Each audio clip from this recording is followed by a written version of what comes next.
AI প্রযুক্তি নিয়ে বাড়ছে কৌশলগত চিন্তা। বিদেশে উন্নত মডেলের ব্যবহার সীমিত করতে ভাবছে চীন। নিরাপত্তা ঝুঁকি, প্রযুক্তি ফাঁস আর বৈশ্বিক প্রতিযোগিতা সব মিলিয়ে বড় সিদ্ধান্তের পথে বেজিং। এর প্রভাব পড়বে কি বিশ্ব প্রযুক্তি বাজারে? চলুন দেখে নেওয়া যাক বিস্তারিত। চীনে কৃত্রিম বুদ্ধিমত্তা বা এআই প্রযুক্তি নিয়ে নতুন করে কড়াকড়ির চিন্তা ভাবনা শুরু হয়েছে। দেশের সবচেয়ে উন্নত এআই মডেলগুলির বিদেশে ব্যবহার সীমিত করা হবে কিনা তা নিয়ে আলোচনা করছে বেজিং। সাম্প্রতিক একাধিক বৈঠকে এই বিষয়টি নিয়ে সরকার ও বড় প্রযুক্তি সংস্থাগুলির মধ্যে কথা হয়েছে।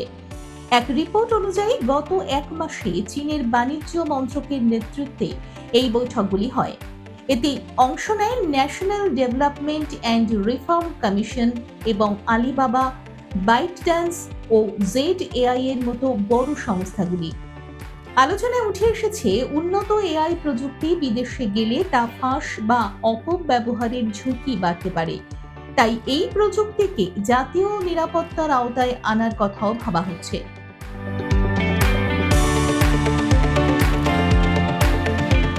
এই প্রস্তাবের মধ্যে রয়েছে ওপেন সোর্স এবং ক্লোজড সোর্স দুই ধরনের এআই মডেলই, অর্থাৎ যেসব মডেল ডাউনলোড করে ব্যবহার করা যায় সেগুলিও নিয়ন্ত্রণের আওতায় আসতে পারে।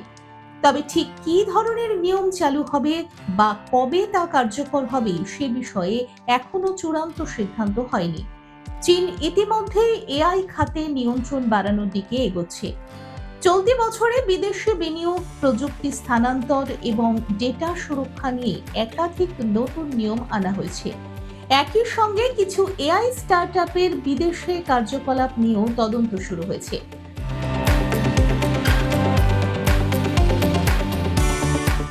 বিশেষজ্ঞদের মতে এআই এখন শুধু প্রযুক্তি নয়, বরং কৌশলগত সম্পদ হিসেবে দেখা হচ্ছে। তাই এই খাতে নিয়ন্ত্রণ বাড়ানো স্বাভাবিক। তবে যদি বিদেশে ব্যবহারে নিষেধাজ্ঞা আসে তাহলে বিশ্বব্যাপী ব্যবসা ও প্রযুক্তি ক্ষেত্রেও তার প্রভাব পড়তে পারে। সব মিলিয়ে চীনের এই পদক্ষেপ ভবিষ্যতে এআই প্রযুক্তির ব্যবহার এবং আন্তর্জাতিক সহযোগিতার ক্ষেত্রে বড় পরিবর্তন আনতে পারে বলে মনে করা হচ্ছে। দেখুন এই সময়ের তথ্য ও চিত্র প্রতিদিন রাত ৯টায় ও সকাল ৮টায় শুধুমাত্র চ্যানেল 1-এ।